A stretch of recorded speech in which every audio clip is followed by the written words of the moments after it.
I've seen everybody across Canada getting involved in them. We need a change. It's time for a change. We're all mad. We're all angry. And I just woke up one night and I said, you know what? We really need one in Slave Lake. It's one of the biggest oil towns that we have in Canada.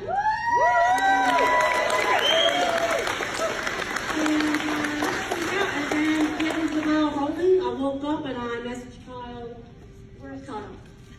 I don't know where he's at, but I messaged Kyle Christensen and I said, hey, can you start a page for me? How do you make that work? Boom, had a page rolling. Reached out to Nicole with for our rallies. I said, how do you start a rally? Gave me some advice, boom, we made that happen. I just, honestly for me, it's not even about me, that's all I did, because between town hall, town council, everybody up here that's speaking today, these are the people that made this happen. Everybody being in here today, look around, because you're the ones that are making this happen. Get over the crowd of trucks that were over by the trailer or over by the hotel. I mean, I'm amazed. It was better than I thought it was going to be. So I want to thank everybody here for coming out today for this. This is absolutely amazing. Good job, Sonia. You guys need a platform, and here's the platform. You know that you are not taking this anymore and you're ready for a change. Yeah. And honestly, I want to thank everybody, and I can't thank people enough. The only two people, there's two people that stick out in my head that I really have to thank though. One is Gord Ferguson, Senior. When I needed speakers, I reached out to Gord right away, and Gord was like on the ball. Anything I needed, any advice I needed, Gord Ferguson was there, and I just he didn't want to sit up here today or take any credit, but really I need everybody to thank Gord Ferguson for helping him. And lastly, I do want to give a shout out as well to Jake Braun from J-Bar. This man is amazing.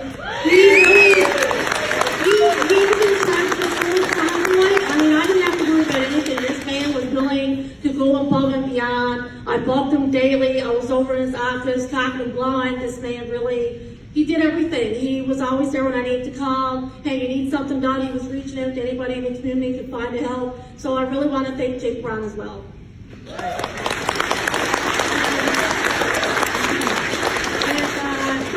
You want to come over, Kyle, so everybody sees you? He set up the Get out here, town Kyle. hall with me. He had a lot of people. Our best friend. Thank all the people who donated money for the flyers, who paid for the Legacy Center, who paid for the permit that we needed. Thank you guys so much. I mean, everybody in this community, as soon as I asked for anything, you were there in like 2 seconds. Yeah, that's about it. And the fire station for the we're setting up the drone, sorry. I'm really nervous. We love you. RCMP, fire station, everybody, just thank you all so much. And there's a girl here today, her name is Candace, you're over here. She's all the way from GP. And Candace is a production engineer, and she has a letter that she would like to read to all of you. And she so far has 3,000 signatures on it, and she is going to Ottawa with this letter to read. So if you guys can hear her a second here, thank you.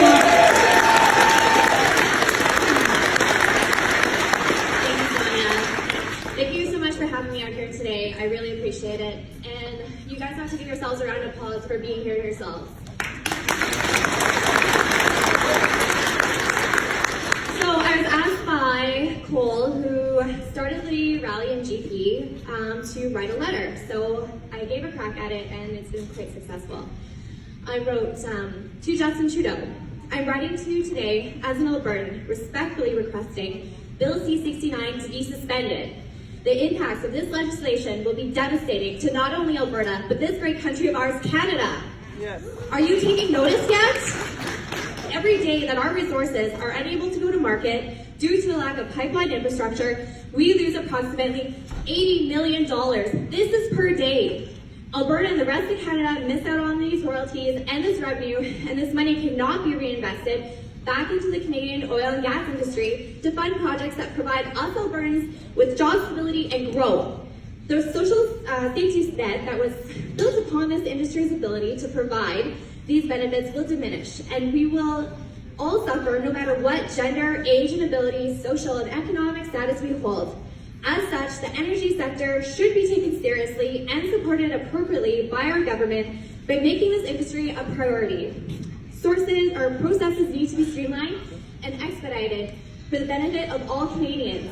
Do we have your attention yet? The Canadian oil and gas industry leads the world in ethics, environmental, and safety regulations. Not only is it Canada's #1 export, but is also one of Canada's largest employers.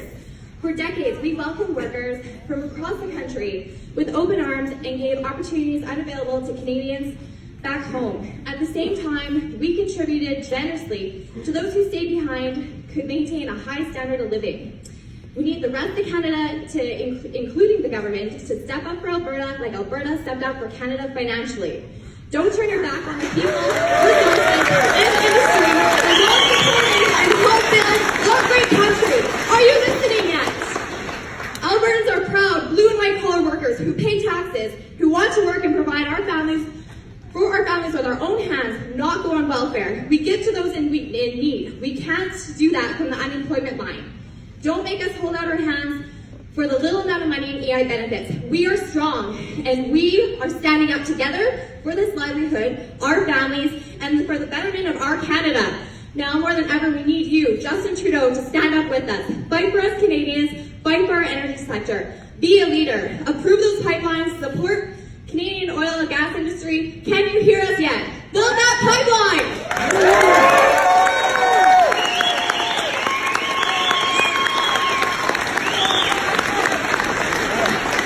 Come on back up for a second. So, bring the letter with you.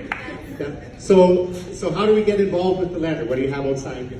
Oh, so outside the doors, there are a number of letters that if you haven't signed yet, please sign and put in a Tupperware container. I will count them and deliver them personally in Ottawa. Awesome. Thank you so much. There we are. Great. Well, once again, great convoy of trucks, pickups, operators that have shown up to support this cause. And like many of the rallies that have occurred over the last month or so, we are here to tell our governments what a disaster their policies have caused, not only in our lives, but in our businesses. The convoys, as been mentioned, have been protesting against federal actions that have made building pipelines more difficult, such as Bill C-69 to revamp the National Energy Board and Bill C-48, which would ban tanker traffic on BC's northern coast. And then here in Alberta, of course, we have the carbon tax that's cost just about every one of our households about $2,000 each, and our businesses, well, tens of thousands of dollars, to be quite honest. So we're joining the ranks with our rally today of convoys and rallies that have been held across both Alberta and Saskatchewan in recent weeks to protest against the federal actions. And a big rally is actually shaping up to roll into Ottawa in February, and I heard yesterday that there's already 3,500 trucks. 3,500 trucks that are going to be going to Ottawa in February. So just a brief recap. Starting December 4th, Drayton Valley, hundreds of people gathered to call for more support for the oil and gas industry and for pipelines. December 16th, Grand Prairie, at least 1,500 people showed up to a pro-pipeline rally. The rally and convoy of at least 600 heavy trucks traveled throughout the city. And December 17th, Calgary had a pro-pipeline rally. December 19th, you probably heard about it on the news, the Nisku rally had 1,200 plus trucks. I've heard some folks say 1,500 trucks. And it was a 22-kilometer loop. Wow. And it tied up Edmonton, South Edmonton for over an hour. So good. Awesome. So anyway, awareness is going out across Alberta and across this country that the industry is looking to work. I mean, that's what we want to do. We want to work and we want to keep the industry going. That's what this is about. And it's a way for us to really demonstrate the frustrations that we're having provincially and federally with how we're being treated. December 20th, just before Christmas, Whitecourt had an 8-kilometer long pro-pipeline convoy consisting of hundreds of big rigs and pickups. How many did you say, Alan? You figured in Whitecourt? Well, anyway, 8 kilometers long. December 22nd, Medicine Hat had a convoy and rally with 650 vehicles. Wow. And at the same time, in Estevan, Saskatchewan, they had 427 units, and it was 15 kilometers long. I hope Ottawa is hearing what we have to say here. Lloyd Minister had an oil and gas support convoy where over 200 vehicles took part. December 29th, pro-pipeline rally took place at Rocky Mountain House with the mantra, Ottawa. Can you hear us yet? And we're going to do that here later. The Oilfield Dads Group said that the province is suffering its worst recession turned depression in a generation due to weakened oil prices and no pipeline capacity. We're all trying to weather the never-ending hard time scenario. And then this coming Tuesday, January 8th, there's going to be a pro-pipeline and a kill the carbon tax rally in Regina. And of course today, 247 trucks, we have our Slave Lake rally. So let's give it a hand again.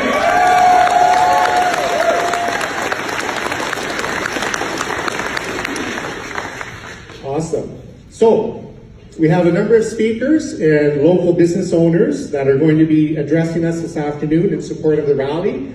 So without further delay, I want you to hear from them. The first speaker we have is a gentleman that, if you've been around at all within our area, you will know.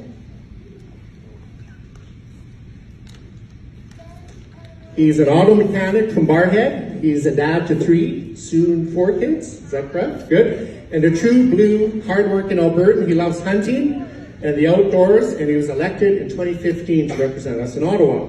In Ottawa, Arnold proudly stands in the House of Commons for our oil patch, our farmers, and our forestry. He also sits on the Indigenous and Northern Affair Committee representing Northern Alberta. He travels in our big riding, taking the time to talk with local communities, with businesses, and people to stay in touch with the needs of the communities. Please welcome our Member of Parliament, Arnold Pearson.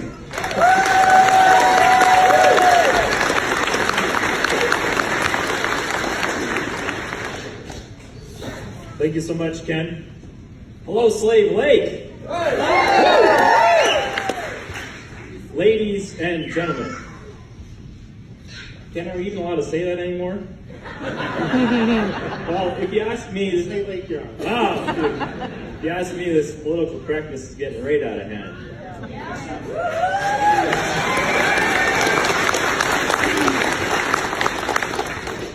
I want to first, right off the top, I want to thank our men and women in uniform. Whether you currently wear the uniform or have in the past, thank you for defending our country.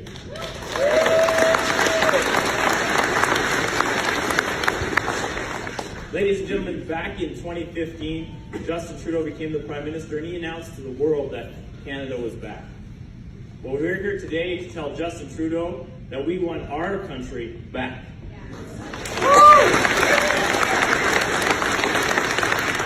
We're tired of Justin pushing his globalist agenda, and we want him to govern for all Canadians.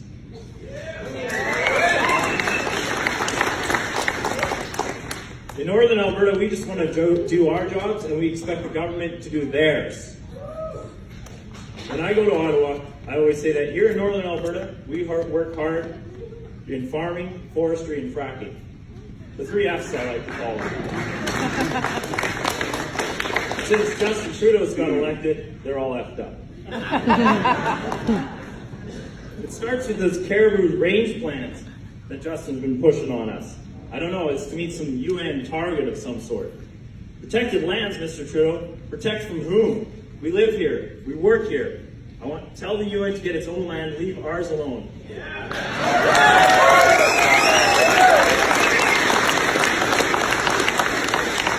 Build a park in your own backyard, but don't hamstring us.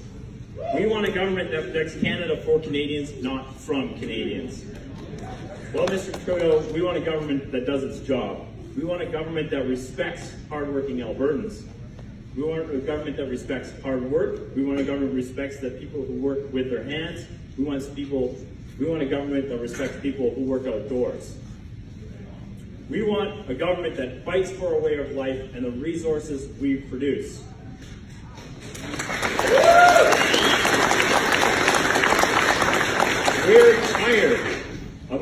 We're tired of Ford-funded activists slandering the industries that have built this nation.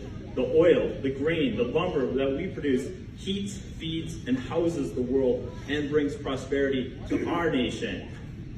That's right, Mr. Trudeau, we're a nation strong and free. It's time for us to have a Prime Minister who unites the country, not divides it.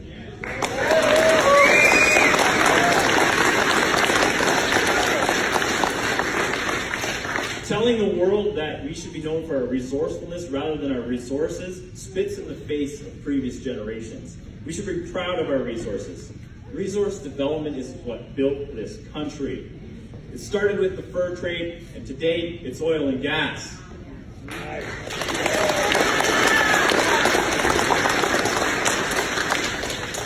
That brings me to the carbon tax. Tax the tax. We rallied today to tell the government that our farmers, our loggers, our patch workers are being hamstrung by the carbon tax. The carbon tax is not an environmental policy. It's a cash grab. It only makes life more expensive for everybody. We want a government that works hard to lower the cost of living for everybody, not raise the cost of living. The Ottawa Liberals need more money because they're racking up huge debts through immature and reckless spending. We need a government that spends, does not spend our kids' future.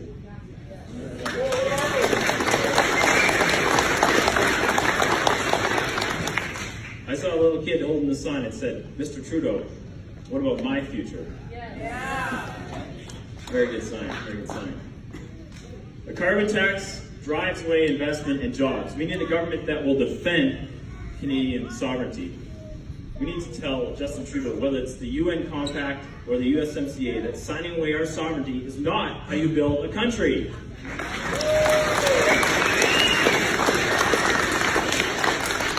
We as Canadians have the right to determine our own affairs inside our borders, and we should be able to sign trade deals with anybody we want, not with the United States' permission.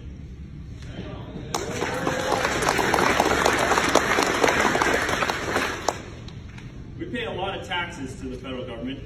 This year it's up over $800 per family.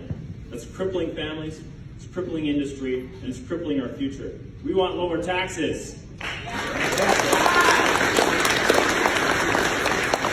We pay taxes to a government so that it has the funds to do the things that it needs to do. Mr. Trudeau, a country is not a country without borders. I'm sorry, we are not a post-national state.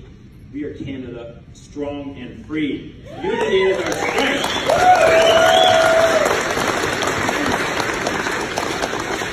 We are united by our common Canadian identity.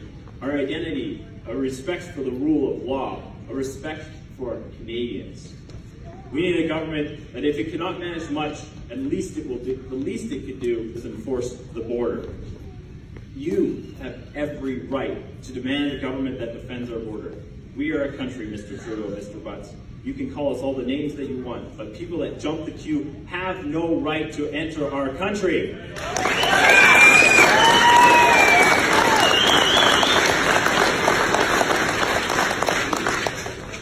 Most all of us have come here from another place.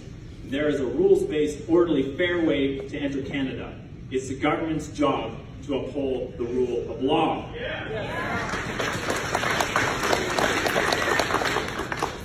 Free speech is another cornerstone of our country.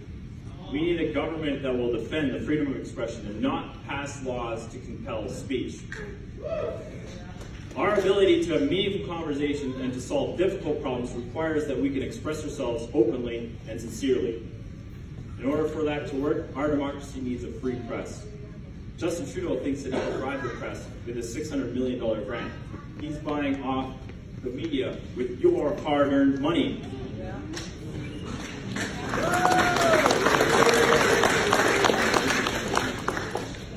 Did you hear the latest one? Now the government wants farmers to pay royalties on their own grain. You know how this is. If a Liberal sees something work it, they tax it. And if it's still working, they regulate it. And when it dies, they subsidize it. But the main reason we're all here today is to tell the Prime Minister to get out of the way of pipeline.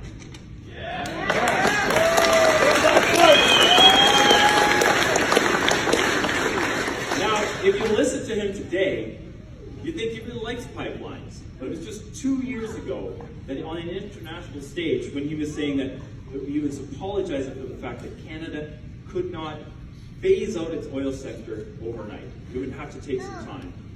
Well, Mr. Trudeau, if there's something you've been able to succeed at, it's been destroying the oil patch overnight.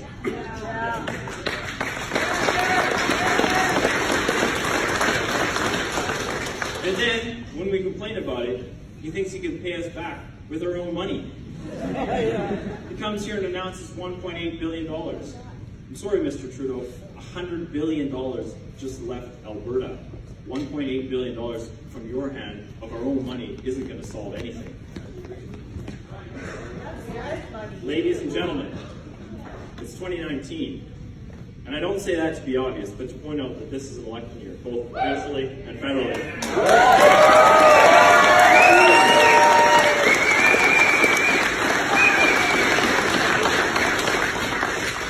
Justin Trudeau is constantly telling us that we can't have this, we can't have that, and we should apologize for literally everything.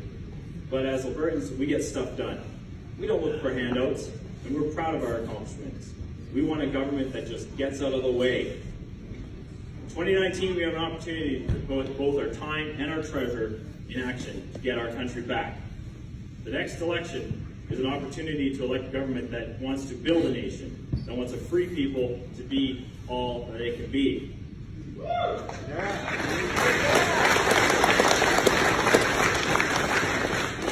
We can elect a government that will secure the border. We will have a free press. We can get a government to champion oil and gas, forestry and farming, instead of just Bombardier. Canada's Conservatives will axe the tax, reduce red tape, fight against the job-killing bureaucratic regulations, and we will get out of the way so that Albertans can unleash our potential, our industry, and our innovation. We can get a government that protects Canada for Canadians, not from Canadians. A Prime Minister that believes in Alberta, that Alberta needs Ottawa, not a Prime Minister that believes that Alberta needs Ottawa, but that Ottawa needs Alberta.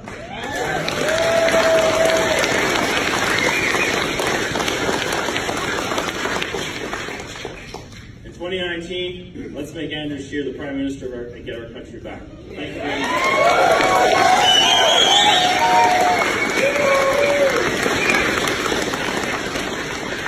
Thank you, Arnold. You got it. Okay, the next gentleman speaking is speaking on behalf of our mayor, Tyler Warman, and the town council for Slave Lake. He's a member of town council and also a local business owner. He was born and raised here in Slave Lake, and his roots in the community go back into the 1970s. Please help me welcome Bryce Ferguson.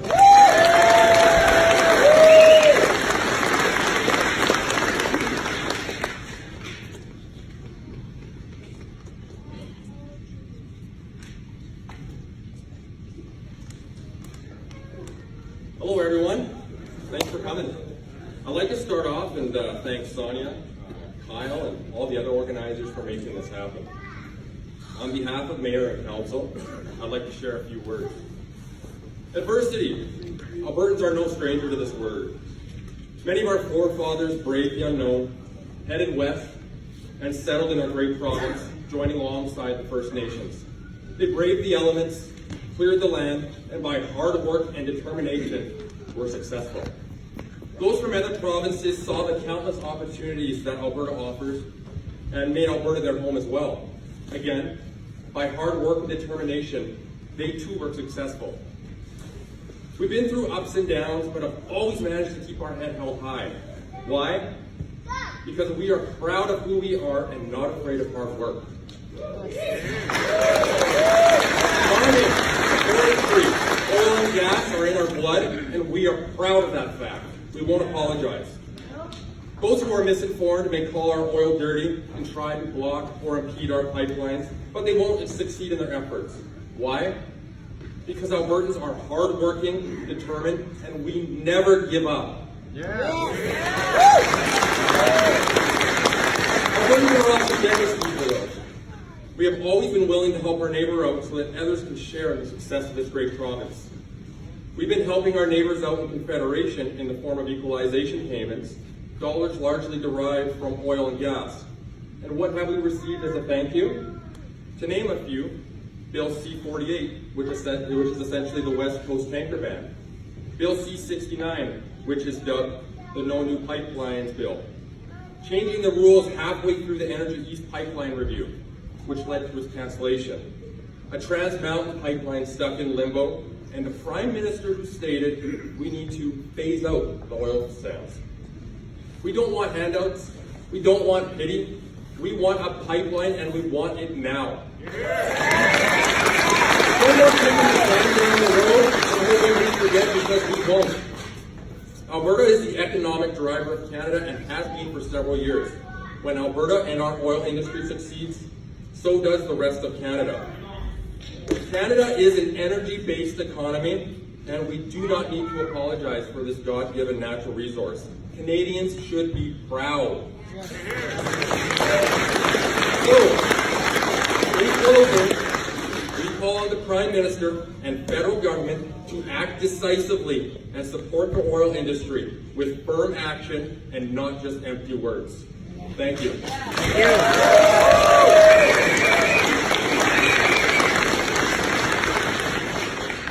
Awesome. Thank you, Bryce. Not a stranger to you, the next speaker is the manager and an owner at Telmac Services. He's married with 4 kids, and he moved to Slave Lake in 1993. Help me welcome Stephen Dick.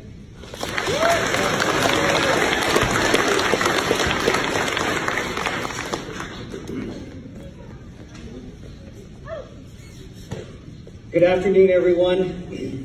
I just want to thank everybody that has come out here today. Thank the organizers, but mostly I want to thank all of you that are here to fight for us, to fight for our families' futures, and it's real exciting to be here. So, as Ken said, my name is Steve. I'm one of the minority owners over at Telmac Energy Services. I manage the operation there along with my business partner, Kevin Racher, and the majority owners, Trevor and Christy Lebsack. Trevor started Telmac back in the early 90s. I came on board in 1995. That's more than 23 years ago. It's hard to believe some days that I've actually been out in the oil field for that long already. But when I started, I would never have imagined that my career would end up here, speaking at a pro-pipeline rally in Alberta. This is an exciting event to be at. I am honored to be up here speaking to you, but the fact that this event even has to happen is nothing short of a national tragedy. This is ridiculous.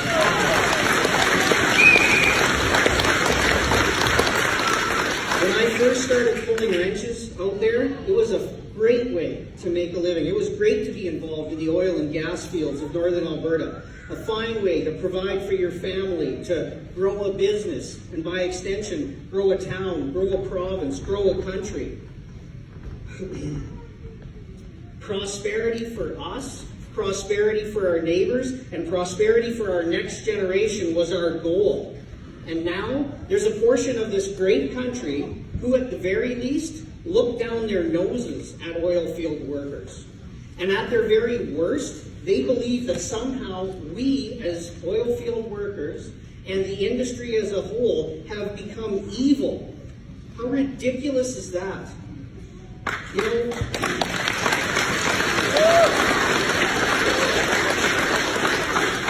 at Telmac, we have more than 24 people and their families that depend on us for their paychecks. We take that responsibility very, very seriously, as do the vast majority of small business owners. And the sheer stupidity of the economic mess that the oil field finds itself in today is beyond comprehension. It means that economic mess means that for the last 10 years or so, as a company, we've basically just survived. For both the employees and the owners of Telmac, there's been no real wage increases. In fact, if you were an employee in the oil field in the mid-2000s, I guarantee you're making less money today than you were back then. There's been no company expansion. There's been no real growth at all. We've just been surviving. There's a guy that's working for us who slowly had his own oil field small business whittled down to nothing on him. He couldn't even keep himself going at the end. How sad is it that he had to give up and go back to work for someone else after building a nice little business over the years that gave a few families a living, not just himself? but through the ridiculous, I keep using that word, I know, but through the decrease in oil prices, the incredible rise of taxes, and the tremendous burden of ever-increasing regulations on our industries, his living was eroded away to nothing. And of course, he isn't the only one in this room that had that happen to. There's lots of people with the same story. There's small businesses here that can tell you about how they have people working for them now that used to have their own outfits that they lost. At Talmec, we have bought multiple service trucks from multiple company owners who simply wanted out. There's no point in doing business in this industry anymore, they'd say. And who can blame them? So they can just keep scraping by like we are? You know, a long time ago, the plan at Talmec was for us to buy out the current owners, build up, train good employees, and find the next group of guys that would buy it from us to build prosperity. That's how it works.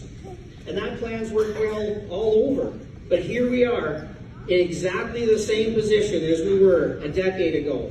And I, for one, am very angry at the ongoing stupidity of the leadership of this country that put us in this position.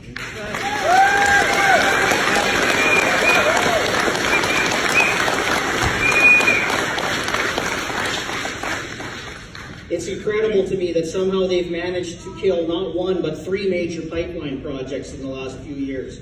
Incomprehensible. About 7 years ago, I remember having a conversation with a production superintendent over at CNRL.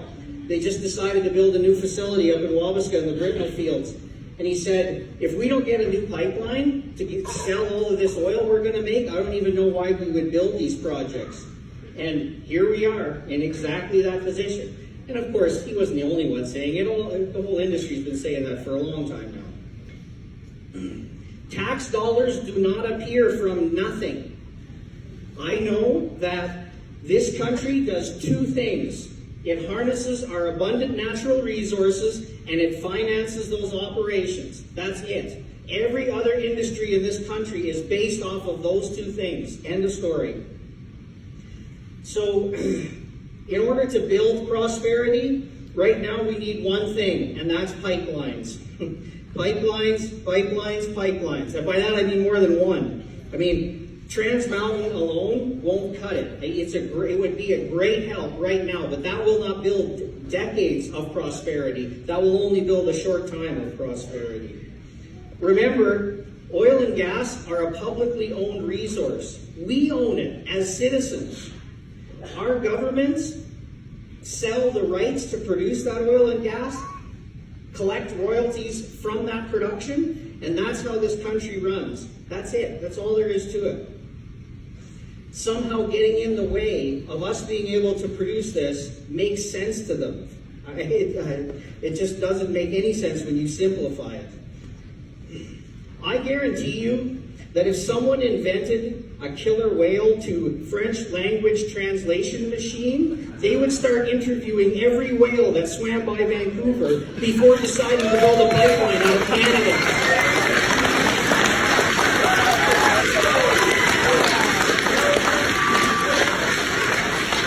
But you and your family's welfare matters little to them. Very little. I encourage all of you to remember that when you go to the polls this year. We have 2 chances to change this lunacy. But today our voices need to be heard saying one thing: build the pipelines. And again, I mean more than one. Build the pipelines. Thank you. Thank you, Steve. Well said.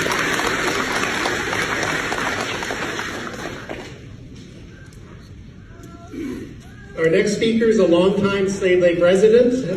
He's worked in his family's oil field trucking business most of his career, that being 44 years with Marcel's Trucking. Last December, he started his own company, Glazer Trucking, moving drilling rigs. Help me welcome Alan Fournier.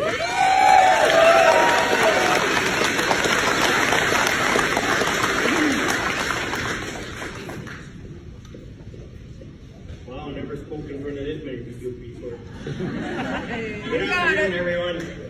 Been an awesome sight today here in Slave Lake. You guys' energy's electric.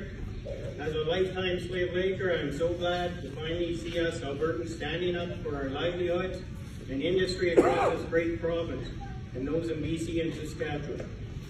Not only are we all standing up for our own province, we are standing up for our great country of Canada. And only united as Canadians we will get the message out to our governments. This message needs to be heard from us in their approach to saving the environment that's failing all of Canada. First of all, our policies are also failing our industry and a major economic engine of Canada, affecting not just Alberta, but all of Canada.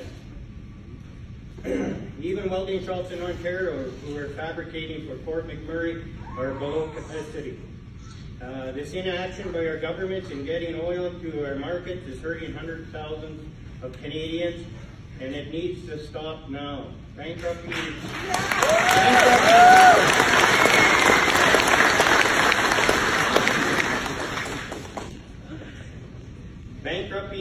companies and families and individuals is not how we build a strong economy, this country.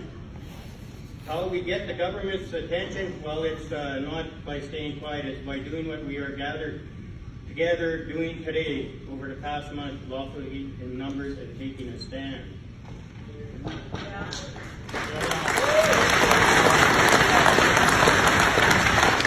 one in Alberta is looking for handouts or hands up from the federal government. Albertans have always been and always will be hardworking people. All we want to do is work and work hard. Government needs to get out of the way and let us do our jobs. Our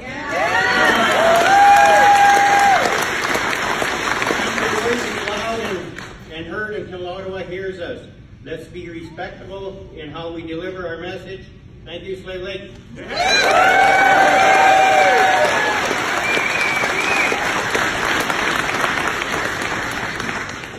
Thank you, Alan. Good job. Okay, next up is Jody Broadhead. Jody and her husband Murray Broadhead have lived and operated oilfield businesses since 1996 in Slave Lake. They currently employ approximately 200 people with their three companies, Apex Well Service, Avid Energy Services, and the Edge Industrial Supply Store. Welcome, Jody.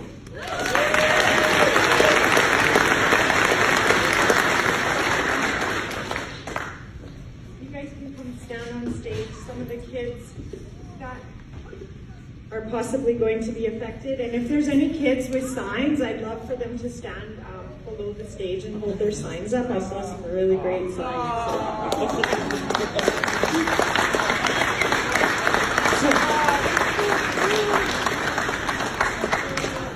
Make sure you hold your signs out to that way, guys. So, as you know, my name's Jody, and we have Apex Well Service, Avid Energy Services, and the Edge Industrial Supplies. We've been around for 22 years in the oil patch, and 95% of all our revenue comes from oil and gas. We survived the 2011 Slave Lake fires, the 2015 slump in oil prices, and now strike three, another major slump in oil prices, caused by the pipeline dilemma and worsened by Bill C-69 and C-48.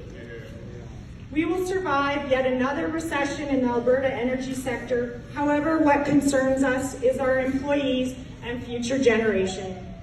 We have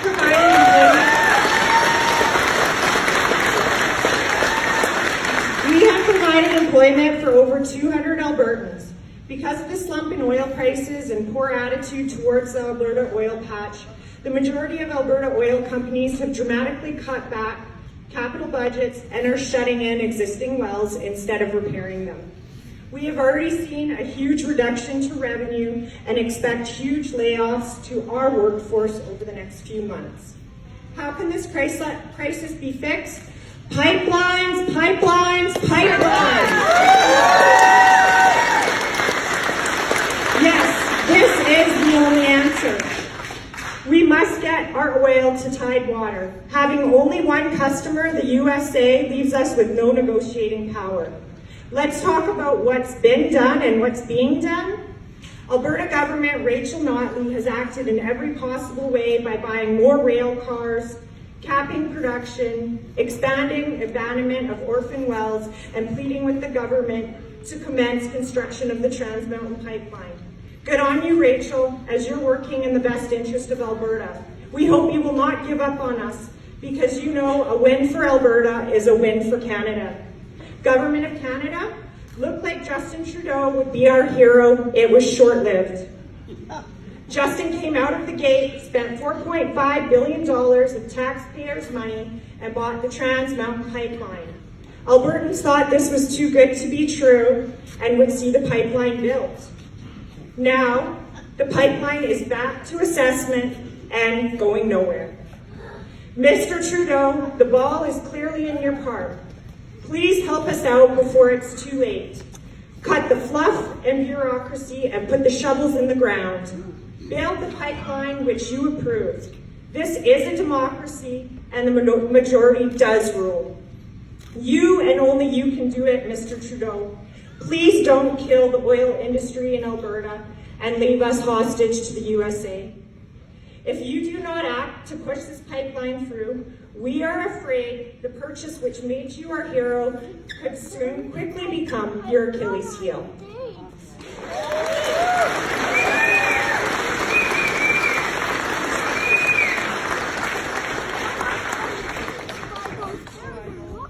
Thank you, Jody, and thank you, kids. Awesome. You bet. Okay, our next speaker is a farm-raised fellow from the Grand Prairie Worsley area who got involved in his family's trucking business, moving him throughout northern Alberta. In 1998, he moved to Slave Lake with 4 trucks, hauling OSB and freight across the 4 western provinces. Then in 2002, he expanded into oil field hauling, and today J-Mar Hauling, owned and operated by Jake and Annette, is running 21 trucks and 70 trailers. He loves this community and the people that work for him, and that said, this rally is everything that he stands for. Help me welcome Jake Braun.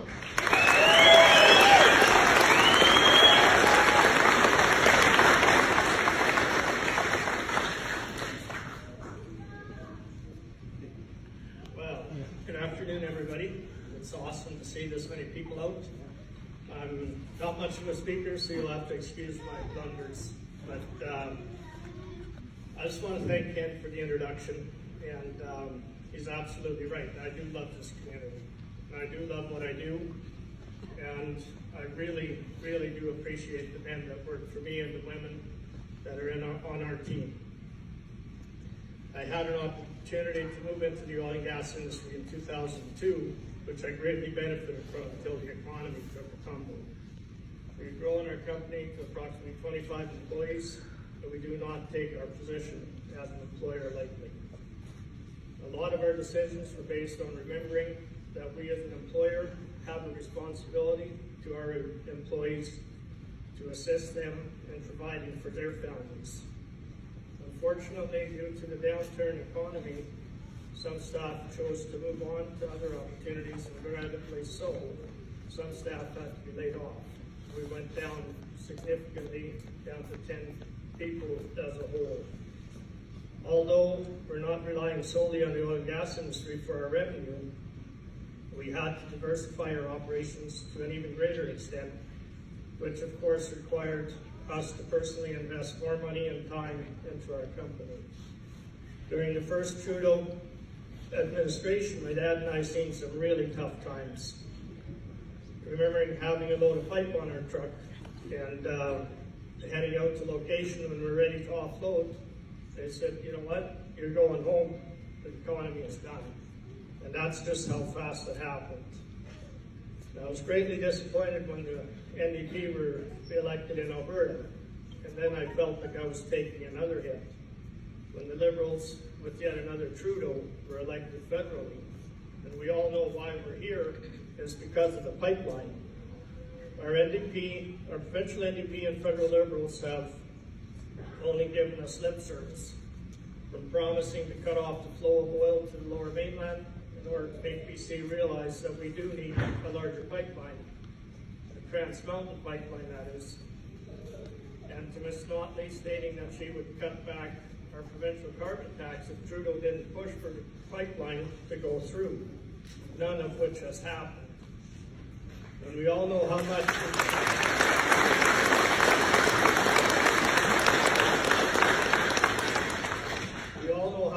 the federal Liberals like Alberta.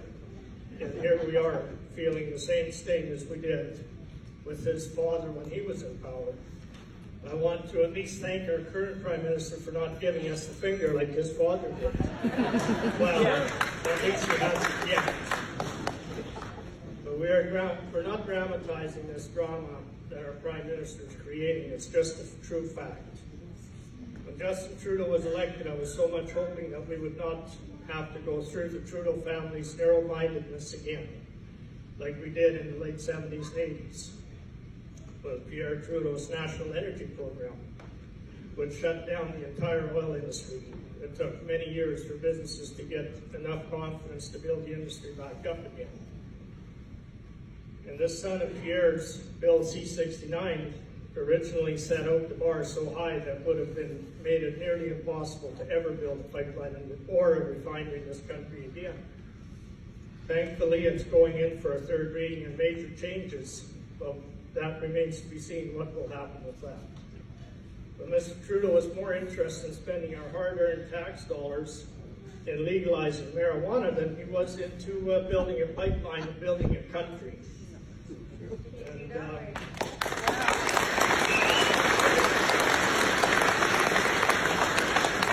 the idea of transporting oil by rail, we have seen what condition some of the rail lines are in. Seems absurd to me. We have even had a derailment in Slave Lake. J-Bar Hauling's been involved in many derailment cleanups and the hauled scrap away from these locations. We're just lucky that the Slave Lake derailment was all dry products and no bitumen or anything bad. We have heard and seen on TV derailments that have caused much greater devastation.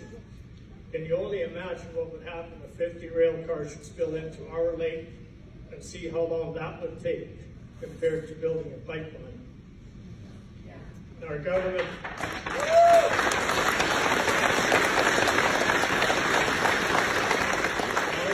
owns a large part of the railway and has a huge vested interest in it. Stands for the reason why they're wanting more rail cars. For the government to suggest that oil should only be moved by rail and to shut down the pipelines would only allow them to have a monopoly on all the oil transport.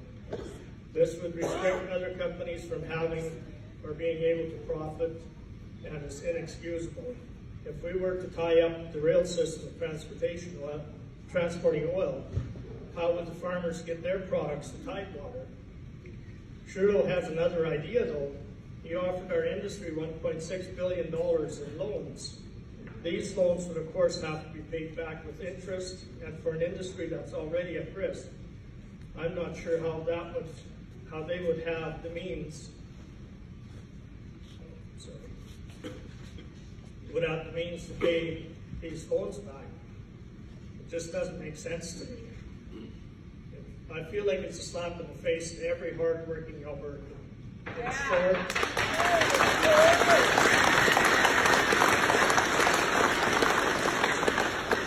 In short, we need the pipeline. We need to get out of the grip of the U.S. control of our markets. We need to lift the bans on oil tankers going out of the West Coast and put a stop to allowing tankers coming into the East Coast.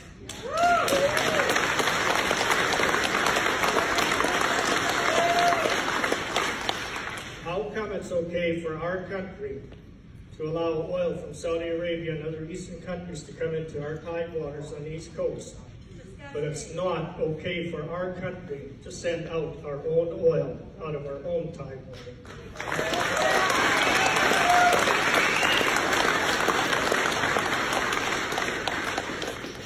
Our government needs to make it illegal for out-of-country organizations like the Rockefellers and the Tides Foundation to be able to fund anti-pipeline demonstrations in our country.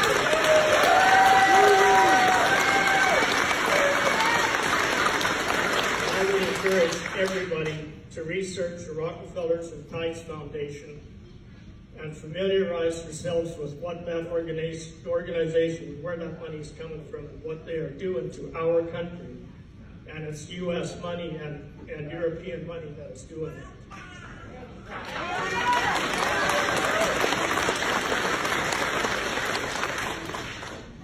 I would like to thank the town of Slave Lake for the use of this facility, which, by the way, was partly funded by our local oil industry.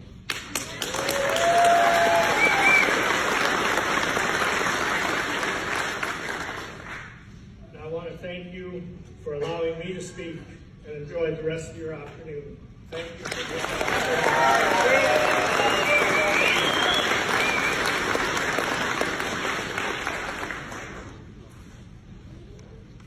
Thank you, Jay.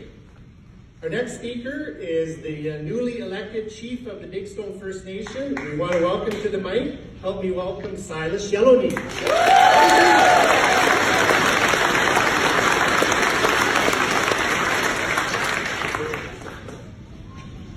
What do I say? Ditto, eh? Why did I bring a speech? They said it all. Ladies and gentlemen, I graduated grade 12 in 1979. I'm not a young fella anymore. See that guy over there with a toque? He might have been 15 years old, what people call it. Him and I worked in the patch. He was driving a tank truck. I was the operator. I was the smart one. He was getting dirty. And back then, life was good. Life was great.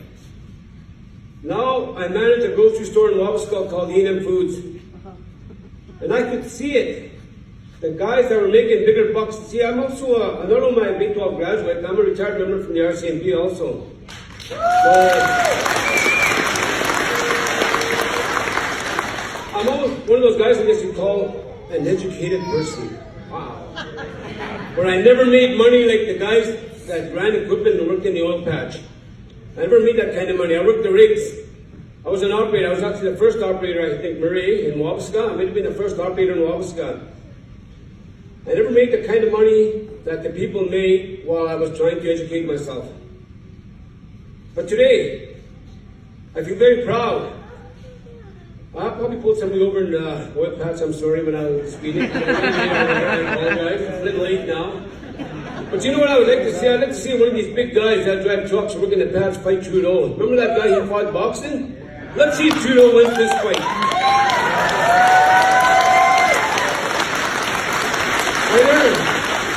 I learned as an Indigenous person that we have been given the task of looking after our peoples up to 7 generations down the road. I see the importance that we only have one earth that we all share. We have to protect this earth. What does Trudeau know? He came to Wabasca when he was campaigning. And because I was the political leader for our community, I had to have a picture taken with him. I didn't want to. I was pushed there.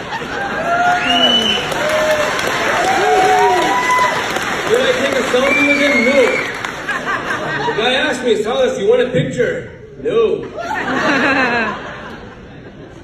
But how do I do that when I'm also responsible for my wife, my children, my grandchildren, and now the people of my nation? If we can't survive the now, how do we keep our promise to the future? We live in a time and place where oil keeps us employed, keeps a roof over our heads, and puts food on our tables. Where were the RCMP? I do still have friends up high. And I want to know why the roads were not closed in Slave Lake when they came through. The RCMP should have been there. I also have DOT training. I could actually inspect vehicles. I'm sorry, truckers. But I could actually inspect vehicles. Why weren't they closed the road? Where is the constable for Slave Lake? It should have all been here in the community.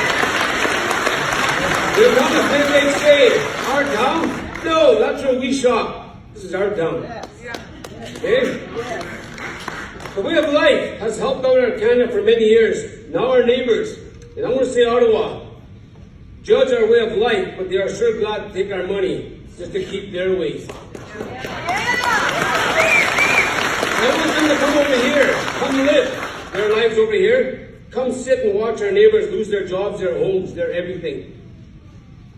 I worked in the patch. That's how I remember this one guy here. Like when I said, not only did I do heavy oil, I was also a gas plant operator on a solar gas plant. I had Doug Baird was my instrument tech. Grizzly were there. And I got to know a lot of these guys in the industry. I actually pulled one girl for speeding from Grizzly, but that's another story. And when you get to know these guys, you get to know them not only as workers, you get to know them as friends. And these are the people that I've always kept in touch with. Like I mentioned Murray when I first started. My kids moved to Slave Lake because my son wanted to play hockey. We didn't have AA in Wabasca. He moved to Slave Lake. I could rely on Murray to look after my kids. And that's the kind of life that we need. We need to look after one another. We need to build a relationship. And Wabasca and Slave Lake has. Yes, there are problems in the industry and sometimes things need to be done. But why shut it all down without giving us a way to live while the problems are being fixed? You know, when you shut the damn door, at least open a window. Let's do it. And one thing as a newly elected leader, and it was amazing, I spoke last night in Wabasca, Slave Lake come and played, and again I want to apologize to Slave Lake because we beat you guys in hockey, we beat you. But they came down to Wabasca and we had a cancer fundraising evening that night. It was a blast. You know, and again, we beat Slave Lake 50-50, it was over $700. I think we love gambling in Wabasca, I don't know what it is, but one thing I can promise people, I guess, is I will be bringing this to the chiefs of the Treaty 8 meeting. If the chiefs in D.C. want a battle, they're going to have to see the chiefs of Treaty 8 battle with them.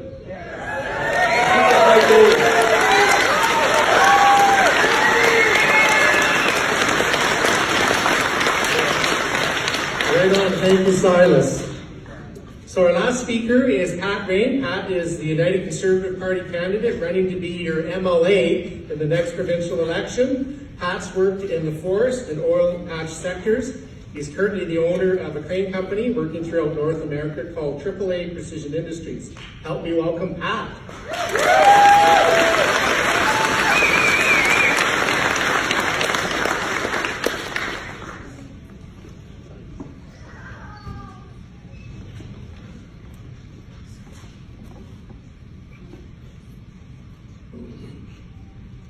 Good afternoon. I'd like to thank everybody for coming out. Guess I should clear the air first. Silas is a good friend of mine. I wanted just to, so we can be honest with him. When he talked about Trudeau and taking that picture and he didn't really want to, his nose did grow a little bit there, didn't it? I'd like to thank all the other speakers today for coming up here and speaking to all of you. They did a wonderful job. If we could give them a quick hand, please.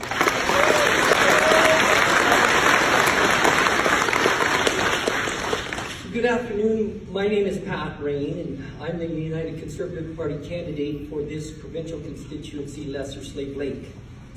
I'd like to thank all of you for being here today.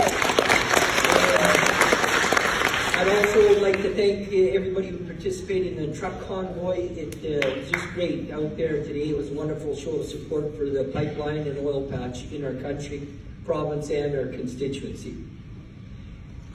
I'd like to thank Ken Vanderwell for emceeing the event today. He's doing a wonderful job.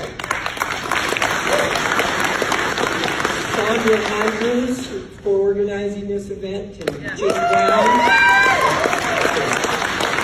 Kate Braun, for organizing the truck convoy. It was wonderful to see all the support there.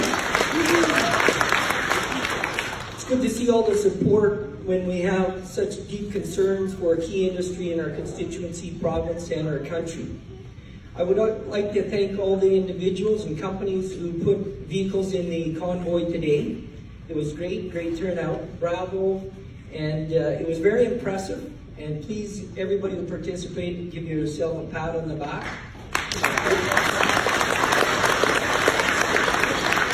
And last but not least, I'd like to thank everybody else, all the volunteers and the people who helped the people organize it and control traffic and do the two-way and everything else.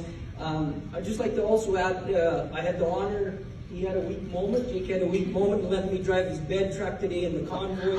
And I was honored to drive there and just listen to my Alberta brethren talking on the CBs, and I could tell there's a lot of hard workers there and a lot of a lot of want to get to work and get some stuff going in the oil patch. So I appreciate everybody coming out and giving them this support. Thank you very much.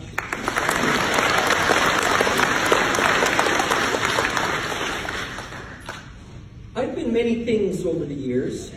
I've been a roughneck, a trucker, a high school teacher, a logger, sawyer and sawmiller, a farmer, and a crane company owner. Some of my fondest memories are when I was a young man. I don't think that was very many years ago. I was a young man and I was working on the drilling rigs. I used to work on singles, doubles, and triples. I remember working through the night, tripping pipe, throwing tongs, and we'd work all night and be under the northern lights. Was a beautiful memory to have here in Alberta. The energy industry is very near and dear to my heart. And all of these amazing jobs and opportunities that came to me during my lifetime have been in Alberta. I love this province. Alberta has done so much for me and my family. I'm sure a lot of you here can say the same thing. But Alberta is in trouble. She needs our help. Since 2016, Alberta has been suffering under a barrage of bad policies from Rachel Notley and her good friend and ally in Ottawa, Justin Trudeau.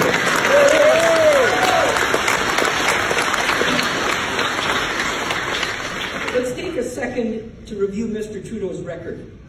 Under Justin Trudeau's watch, 4 major pipelines to Tidewater have been scrapped or indefinitely delayed. He canceled the Northern Gateway pipeline, which had been approved by the National Energy Board, a world-class energy regulator. He sat idly by while over-regulation and anti-Alberta politicians from Quebec torpedoed Energy East pipeline. He did nothing when former U.S. President Barack Obama canceled Keystone XL, a move that the former president waited until after the Liberals got elected, because then he knew that Trudeau wouldn't have the guts enough to put up any kind of a fight.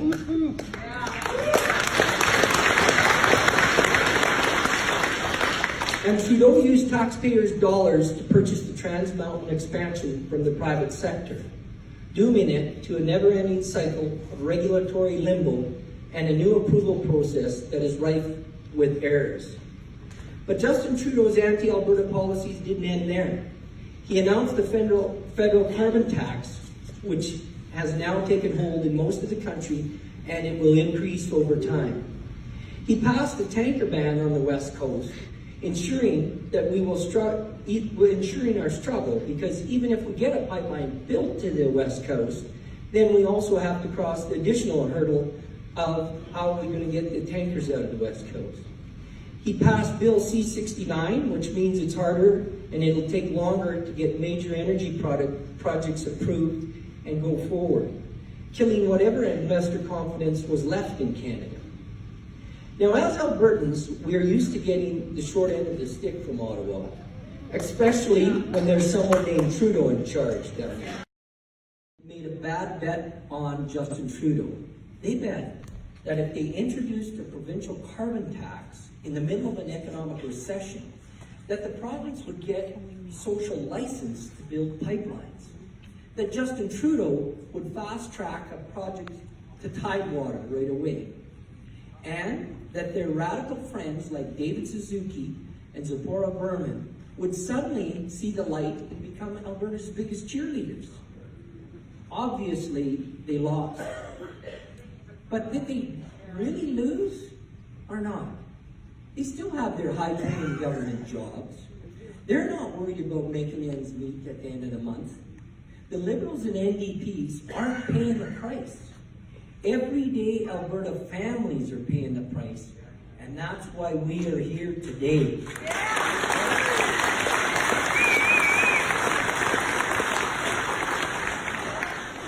We've all seen it, the mass layoffs, the double-digit unemployment, the investment flight.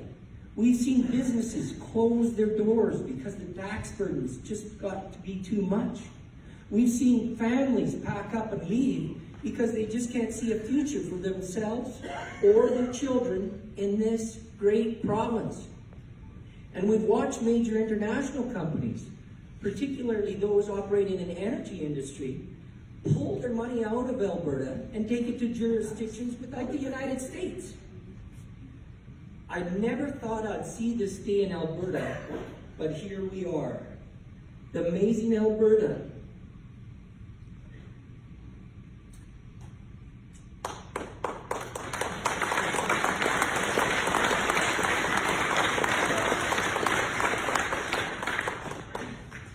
The amazing Alberta, which has been a shining star in Canada for decades. Now it is up to us to decide how we're going to move forward. Governments have one important job above all else, to protect their people. But the Liberals and NDP have not protected Albertans. 2019 is going to be a very important year. This year, Albertans will go to the polls twice, both in a provincial election and in a federal election. The provincial election will likely be happening sometime in the next 3 or 4 months. This will be the most important election in Alberta history, and I'm proud to be part of it.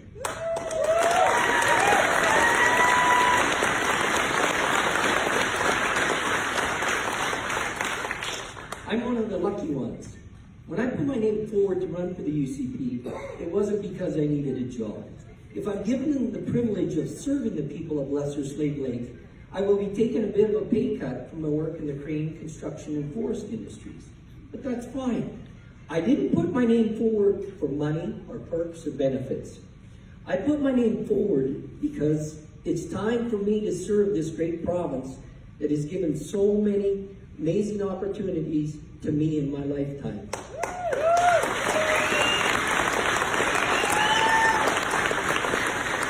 I believe that I can help put an end to this NDP train wreck. I will also be doing everything in my power to help my federal Conservative counterparts defeat Rachel Notley's friend and acquaintance, Mr. Justin Trudeau.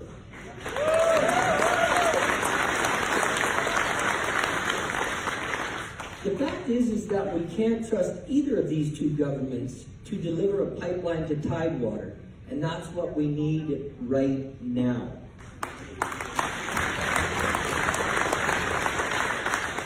We need to get our world-class ethical oil to market.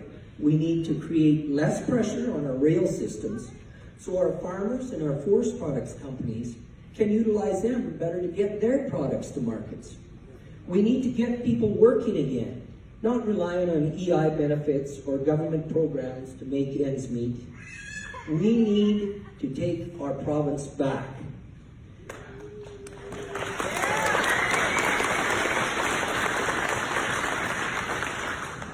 I want to thank each and every one of you for being here today.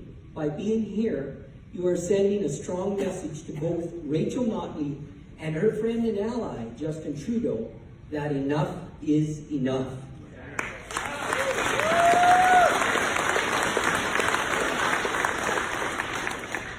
This is truly the greatest place to live, work, and raise a family in the entire world. No one on this planet is more generous, honest, and hardworking than Albertans.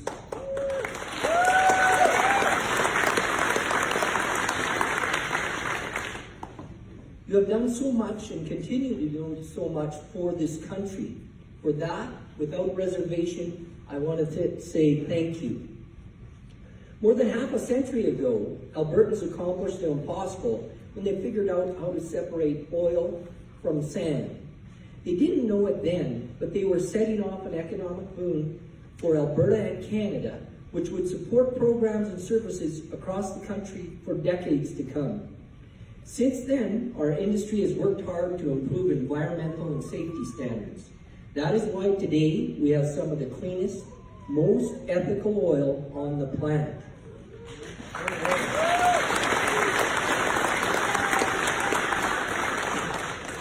Most of the world knows it. Most of the world wants what we're selling. We just need to figure out how we can get it to them. It is up to us to ensure Alberta, the province that has done so much for us, is strong and free and prosperous for generations to come. We will get the job done. We always have, and we always will. The future doesn't belong to the faint-hearted, but it belongs to the brave. And I want to thank each and every one of you for being brave and coming out here today and taking a stand to send a clear, strong message to both Rachel Notley and Justin Trudeau that we will not give up until the pipelines are built. Thank you very much.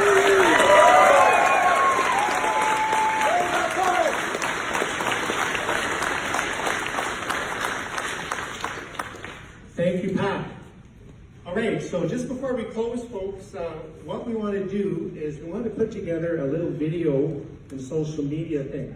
So I'd like the people to go to the middle, the back of the room. We're going to have someone up here taking a video of all of us saying, Ottawa, do you hear us now? Build the pipelines. And also, Alberta, do you hear us now? Build the pipelines. So the social media come up on the stage. The rest of us get to go down. Everyone go down. Let's get those banners up there. Those kids at the front. We are